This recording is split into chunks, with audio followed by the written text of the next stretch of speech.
Bonjour à tous et bienvenue dans cette nouvelle revue d'actualité. Excusez-moi, le décor n'est pas le même que d'habitude, je m'en excuse. Ça va très vite revenir à la normale. Je vous le dis direct, si vous voulez des responsables de cette situation, demandez. Non, je ne cite pas de nom. Baudouin Husselman. Je ne cite pas de nom. De quoi on va parler aujourd'hui? On va parler de Rima Hassan, qui nous a dit qu'on devait rendre quelque chose aux Algériens et on s'est un peu penché sur la question. On va parler de Jordan Bardella, évidemment. Et vous allez voir que j'ai une surprise. Je vous le dis très clairement, j'ai une surprise pour Jordan Bardella en fin de vidéo. Restez bien jusqu'à la fin de vidéo parce qu'il y a une surprise pour Jordan Bardella. C'est énorme ce que je vous prépare. C'est énorme. Et enfin, on parlera de Manon Aubry et de la corrida. Alors elle s'est complètement rétamée. On va voir ça, ça va être intéressant. Mais avant tout, je t'invite à liker, à commenter, à partager et surtout à vous abonner à la chaîne de Georges. C'est très important pour le... Vous êtes sur la chaîne de Georges et vous regardez la seule et l'unique, hein, vous le savez, il n'y en a pas d'autre. Revue d'actualité, on est parti. Abonne-toi, c'est important. Important pour le référencement. N'hésite pas à t'abonner. Merci à Opus Magnum de sponsoriser ce contenu. Alors Opus Magnum, c'est un atelier de sculpture basé en Normandie qui propose toutes sortes de sculptures en pierre d'inspiration historique et médiévale. On va retrouver des blasons historiques, des scènes mythologiques, des symboles religieux, enfin bref, beaucoup de pépites. Opus Magnum nous offre un très grand choix de sculptures magnifiquement réalisées et selon des techniques ancestrales, et c'est peut-être le plus important à retenir sur cette entreprise. Vous retrouverez sur leur boutique de multiples catégories de sculptures couvrant de nombreuses époques de l'histoire française et européenne. C'est d'ailleurs le cœur de la vocation d'Opus Magnum, transmettre le riche et puissant héritage de la France à travers des symboles forts ayant traversé toutes les époques. En somme, un art au service de notre histoire. Si vous êtes sensible à cette démarche, et clairement si vous êtes sur cette chaîne, je suis sûr que vous l'êtes, je vous invite fortement à aller voir leur boutique. Vous y trouverez forcément quelque chose qui vous plaira, à vous ou même pour vos proches, pour un cadeau original et qui plus est de très grande qualité. D'ailleurs, c'est bientôt la fête des pères, je dis ça, je dis rien. Je vous fais en plus profiter d'une offre moins 10% sur toute la boutique à partir de 2 articles achetés avec le code Georges10. Allez aussi vous abonner à leur compte Instagram que je vous ai mis, évidemment, grand prince que je suis, dans la description. Alors si vous êtes du genre à soutenir les belles initiatives artisanales françaises, foncez et nous on se retrouve pour la vidéo. Alors, mes petits bonheurs, aujourd'hui, j'aimerais qu'on parle d'un sujet très intéressant. Vous allez voir pourquoi. C'est une polémique qui concerne l'Algérie et la France. Mais alors, en fait, ça ne concerne pas directement ces deux pays. Ça concerne le rapport que doivent entretenir ces deux pays. Je vous explique. La candidate palestino-syrienne, on ne sait pas très bien, Rima Hassan, a, dans un premier temps, comparé ce que faisait Israël à la Palestine à ce qu'avait fait la France à l'Algérie. Est-ce qu'elle parlait des chemins de fer? Je ne pense pas. Alors Rima Hassan, on sait qu'elle aime beaucoup l'Algérie. Alors est-ce que c'est électoral ou est-ce que c'est communautaire? Ou même est-ce que c'est sincère? On n'en sait rien. Troisième option, clairement pas. Mais elle avait déclaré le 1er novembre 2023 qu'elle rendait un hommage au Front de Libération Nationale d'Algérie, le fameux FLN. Donc une candidate en France rend hommage à un groupe armé qui s'est battu contre la France. Groupe armé qui a tué des Français, 25 000 Français et 20 000 harkis pendant et près de 100 000 après la guerre. Ça, c'est le FLN. Et Rima Hassan leur rend hommage. Là, il faut se poser un peu. On prend une grande respiration et on se rend compte de la situation dans laquelle on est actuellement. Une personne française rend hommage à un ennemi militaire, un ennemi politique et un ennemi historique de notre nation. Et ce suçage de couilles des ennemis de la patrie, on peut le comprendre pour des gens issus d'une même communauté, évidemment le soutien communautaire. Mais alors quand je vois le député Sébastien Delogu embrasser, littéralement embrasser le drapeau algérien,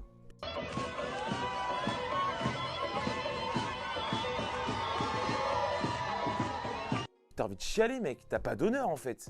Ces mecs sont des putains de serpillères. C'est des magiciens hein, qui se changent en tapis tous les 5 ans, j'ai envie de vous dire. Et j'ai deux choses qu'il faut que vous compreniez avec cette situation. La première, c'est que je ne suis même pas sûr que pour un Algérien vivant en France, c'est une stratégie qui est payante ça.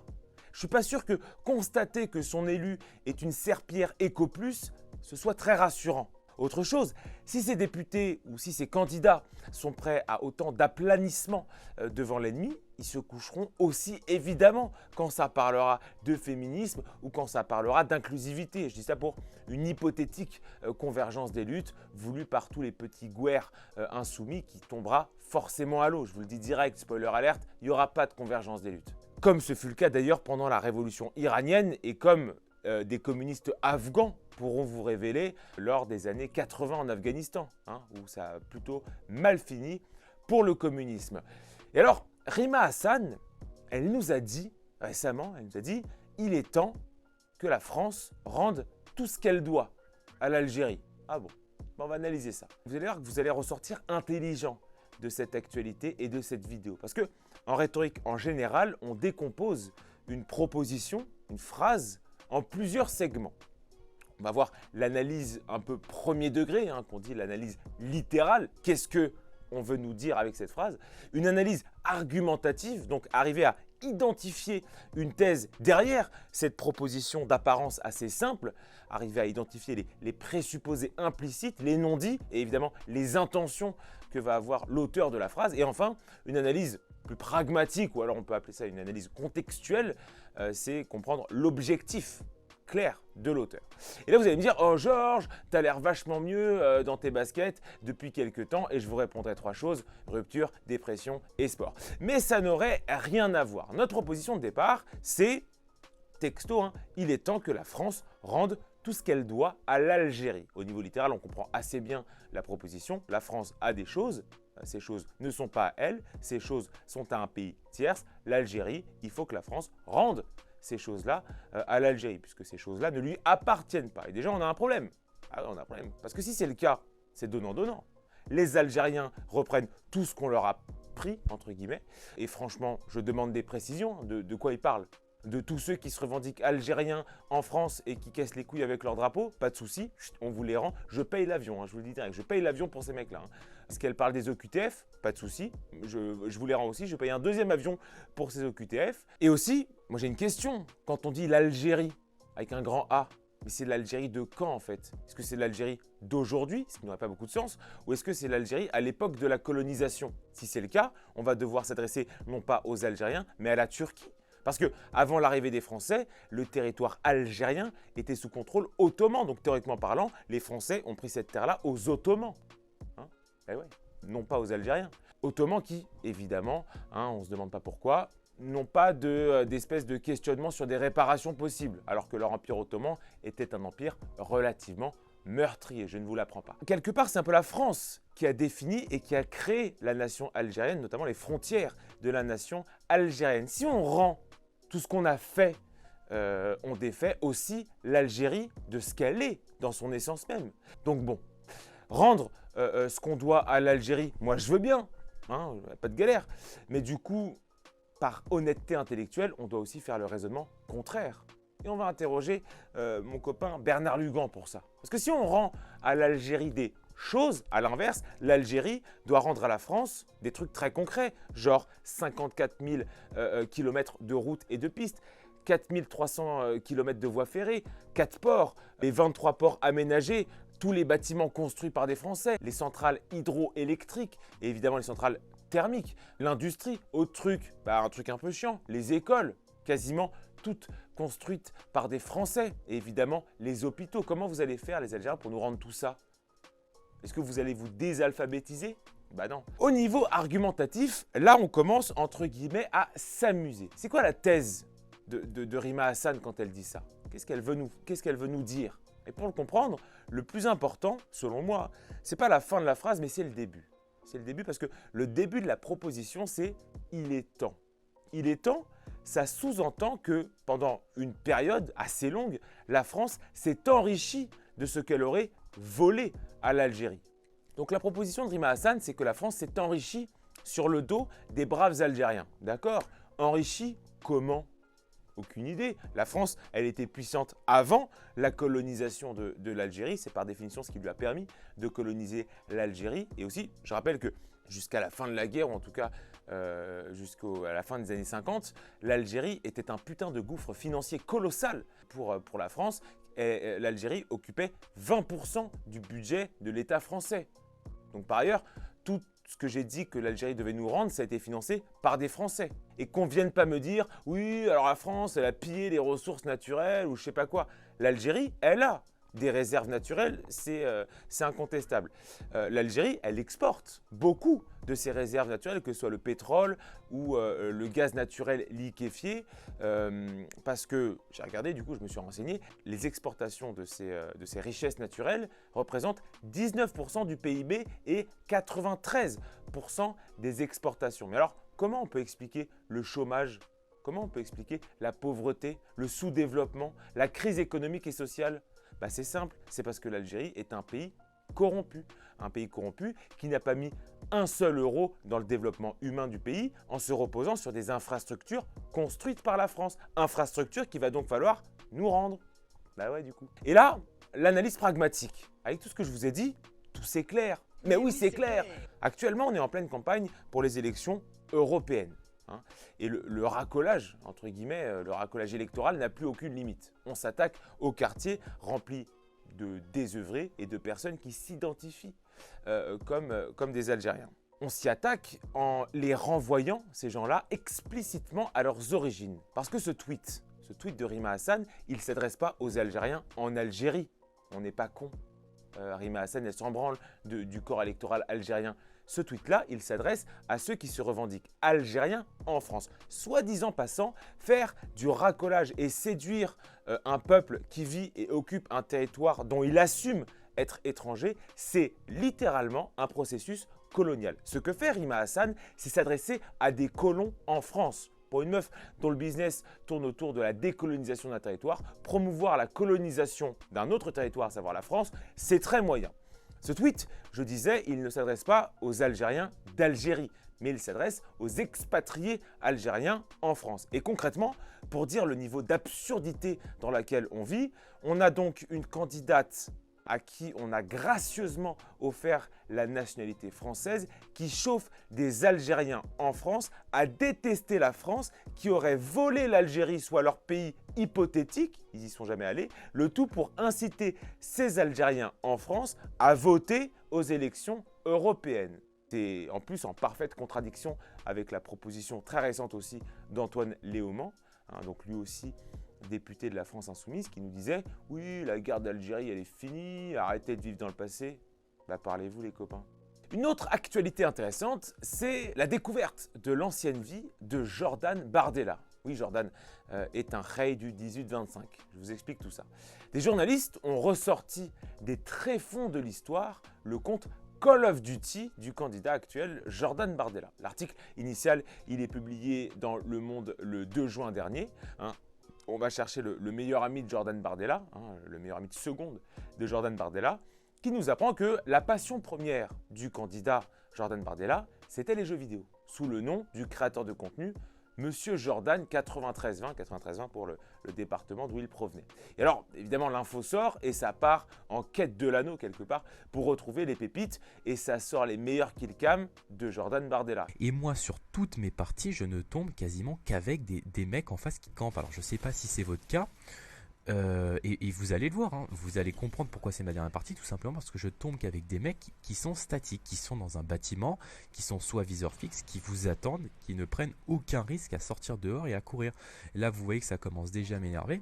Et là, ça va encore plus loin, encore plus dark. On apprend que Bardella avait une chaîne plus sérieuse, Actu Critique HD, où ça débattait de sujets liés aux jeux vidéo et aux youtubeurs. Chaîne avec qui il y avait des interactions avec le célèbre Gotaga, donc un autre très grand joueur de e-sport. On est là, à ce stade de l'information, clairement face à un multiverse qui concurrence, j'ai envie de vous dire, la photo de Fabrice Eboué et de Dr Dre. Et enfin, plus deep encore, Jordan Bardella était aussi un membre actif du 18-25, donc un forum du très célèbre jeuxvideo.com. Jordan est clairement un rey du 18-25. Je rappelle que j'ai une surprise pour Jordan Bardella en fin de vidéo. Vous allez voir, c'est un banger ce que je vais vous proposer.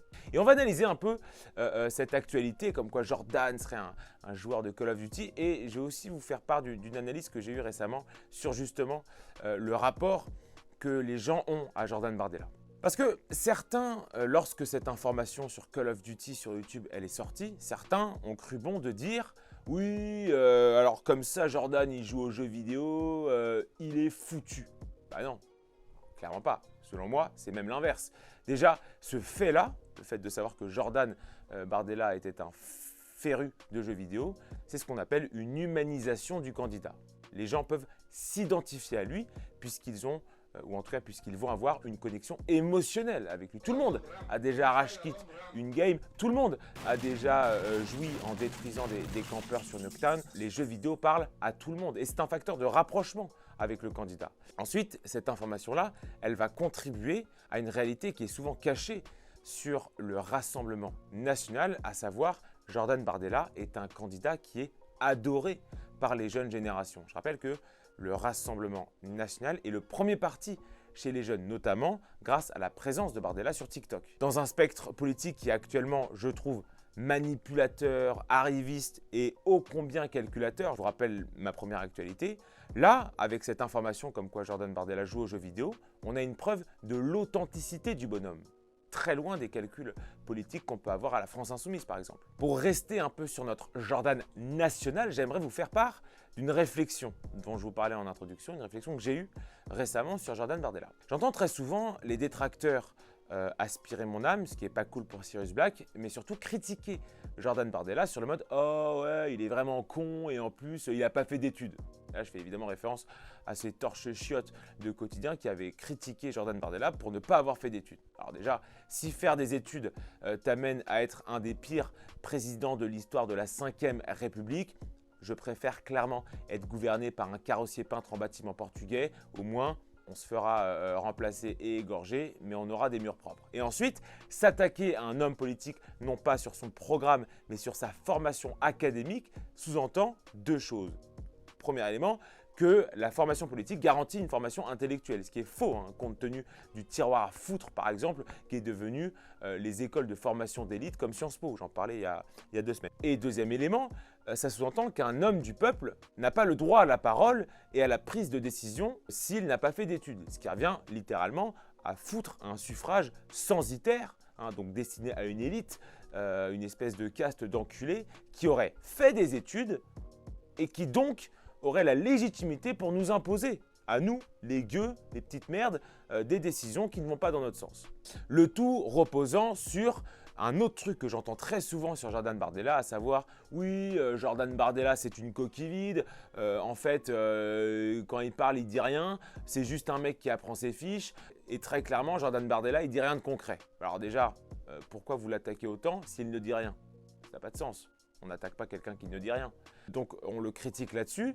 Et aussi, et surtout, on dit « Oui, il est vraiment nul, notamment en débat. » Alors déjà, non.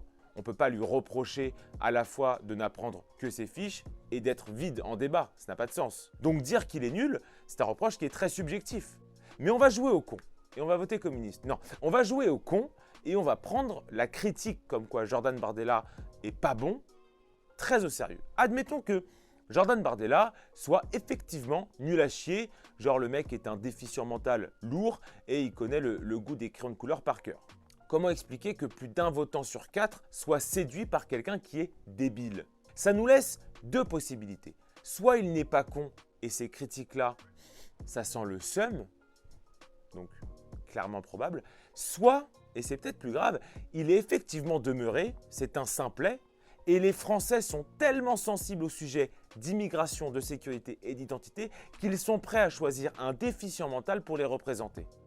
C'est évidemment faux, je sais, Jordan n'est pas con. Mais les gens qui disent « Oui, alors Jordan, il est vraiment débile, je ne sais pas quoi », ils ne vont pas au bout de leur raisonnement. Parce que s'il était vraiment débile, ça voudrait dire que les Français acceptent de voter pour une personne objectivement pas bonne, juste parce qu'elle porte des vrais sujets, à savoir des sujets d'immigration, d'identité et de sécurité. Voilà, je voulais vous faire part de cette petite contradiction que j'avais remarquée récemment. Alors, je sais, vous allez me dire, oui Georges, tu parles beaucoup de la France insoumise. Alors certes, évidemment, mais c'est les élections européennes, j'ai une excuse. J'aimerais ici qu'on commente ensemble une séquence de notre tête de liste insoumise, Manon Aubry, rien à voir avec le Cerbère de Lille, qui est Martine Aubry. Cette Manon Aubry, elle nous a pondu ça au micro de Hugo Clément. On se met la séquence et on la commente juste après. Est-ce qu'il faut interdire la corrida, qui est illégale partout en Europe, sauf en Espagne et en France dans quelques départements? Oui, c'est d'ailleurs ce qu'on a proposé à l'Assemblée nationale avec Émeric Caron. Est-ce qu'il faut interdire l'abattage sans étourdissement, qui consiste à égorger les animaux sans les étourdir au préalable, comme c'est le cas pour la production de viande halal et cachère? C'est un sujet qui est compliqué. Après, je pense qu'il faut être aussi respectueux des us et coutumes, donc il faut réussir à trouver un compromis, ce qui n'est pas facile. Alors cette séquence, elle est très intéressante. Manon Aubry est intransigeante avec la corrida et en fait, ça fait écho à un combat très ancien, j'ai envie de dire, de l'ensemble de la gauche et de l'extrême gauche contre la pratique de la corrida. On se souvient des allers-retours au Parlement du député père de la grande nation libre des moustiques, Émeric Caron, qui a fait de la cause animale et a fortiori de l'anticorridarisme ou de la cause anti-corrida un combat premier, un combat fondateur pour lui. Alors, sur quoi on se base en général pour combattre la corrida? Et là, je vais être assez objectif parce que cette actualité, c'est les doubles standards, c'est pas la corrida en tant que telle. Dites-moi d'ailleurs si vous voulez une vidéo dédiée à l'interdiction de la corrida, sujet qui est évidemment passionnant pour les amateurs d'histoire. Alors, sur quoi on se base du coup pour être contre la corrida? On se base sur ce qu'on appelle le bien-être animal et son corollaire, la souffrance animale. L'anti-corrida explique que mettre le taureau dans un état de stress intense et du coup par extension le buter, parce qu'à la fin tu butes le taureau, c'est pas ouf au niveau bien-être animal. Ils expliquent que c'est une passion cruelle, alors là je cite, c'est ce qu'il y a sur le site, c'est passion cruelle et une pratique qui est dépassée puisqu'elle renvoie à un sacrifice d'animaux pour le plaisir des spectateurs, ce qui est assez malhonnête d'ailleurs, hein, je trouve, puisque la corrida, c'est évidemment un spectacle pour ceux qui le regardent, mais c'est aussi une confrontation entre le torero, donc le mec qui est face au taureau, et le taureau. Et on peut y voir une promotion du courage et une certaine dimension artistique, puisque c'est visuellement très beau en fait une corrida. Mais la question n'est pas là. Enfin, c'est pas juste un taureau dans un stade au centre et tout le monde le bute avec un lance-grenade. C'est pas ça la corrida. Bref, donc Manon Aubry se retrouve dans ses arguments du bien-être animal pour demander la fin de la pratique de la corrida. Sauf que le bien-être animal, c'est un argument qui peut très vite se retourner contre elle concernant notamment la viande halal. La viande halal qui est faite via l'abattage sans étourdissement préalable, donc qui est évidemment une contradiction absolue avec le bien-être animal. Il faut être un enfant de 4 ans pour le comprendre. Et là, on sent que notre Manon, elle est tiraillée. Comme je le montrais, la France insoumise, c'est de l'islamo-gauchisme dans les termes. C'est une espèce de définition même de ce qu'est l'islamo-gauchisme. On drague un électorat religieux, qui le rend bien d'ailleurs, puisqu'il appelle à voter pour eux à chaque élection. Et parallèlement, on a un espèce de gauchisme liberticide qui veut interdire tout ce qui est de près ou de loin français, catholique ou pratiqué par des blancs. Mais ça oblige à des écarts idéologiques qui vont déchirer tous les djinns, tous les djinns possibles, imaginables. Ça rappelle un peu les polémiques qu'on a vues sur l'abaya ou sur le voile. Comment se dire féministe quand on souhaite le port du voile? Port du voile qui n'est pas une liberté dans certains pays religieux, mais qui est imposé aux femmes via une perception misogyne de la femme. Ah oui. Comment défendre les minorités quand certaines de ces minorités veulent tuer d'autres minorités? Comment se dire anticolonial quand on est soi-même dépendant électoralement d'une stratégie d'influence coloniale turque, saoudienne ou marocaine? Et en fait, pourquoi il est intéressant cet extrait? Pourquoi je voulais montrer cet extrait? Parce qu'en fait, on comprend que l'action politique de la France insoumise, dès lors qu'on touche à sa communauté préférée, cette action politique, elle est régie évidemment par le clientélisme. On ne dit pas de mal de l'islam comme ça, ils votent pour nous. C'est un calcul assez simple. Mais surtout, et là on s'en rend compte dans cette vidéo, elle est régie par la peur. Ces gens-là, comme Manon Aubry dans la vidéo, ils sont terrifiés à l'idée de critiquer ne serait-ce qu'à demi-mot un abattage rituel, quitte à perdre toute cohérence politique dans la proposition. On condamne la corrida parce que cela ne respecte pas le bien-être animal. L'abattage rituel ne respecte pas le bien-être animal. Il faut être contre par cohérence.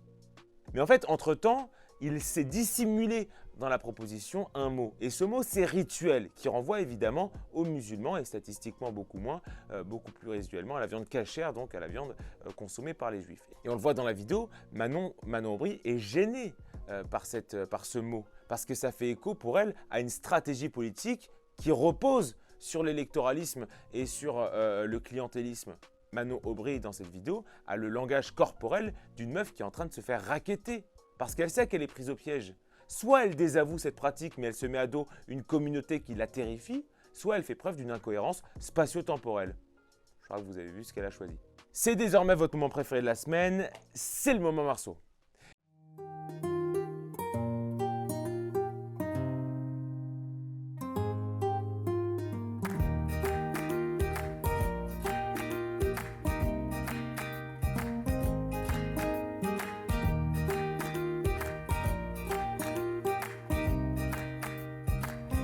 Un ami à moi, Louis Fishman, comme un grand, qu'est-ce qu'il a fait? Qu'est-ce qu'il s'est dit? Il a vu ce qui s'est passé en Allemagne avec Ausanavant. Il a vu ça et il s'est dit je vais faire pareil pour Jordan Bardella. Et il a pondu ce banger. Écoutez-le. Bardella, je vais voter pour toi, pour que tu contrôles la zone. Bardella, je vais voter pour toi, pour que tu contrôles la zone. Bébé, je vais aller voter pour toi, m'isoler dans l'isoloir. Bébé, je vais aller voter pour toi, m'isoler dans l'isoloir. Cette chanson, c'est bientôt notre hymne. Merci à Louis d'avoir produit ça tout seul comme un grand. T'es un chef, t'as été aidé de personne et c'est là où t'es un vrai artiste. Merci à tous d'avoir suivi cette revue d'actualité. N'hésitez pas à liker, à commenter, à partager et surtout à vous abonner à la chaîne de Georges. C'est très important pour le référencement. Prenez soin de vous et de vos proches. On va la sauver cette France. Hein? Vive la France et vive ce qu'il en reste. Time! Abonne-toi.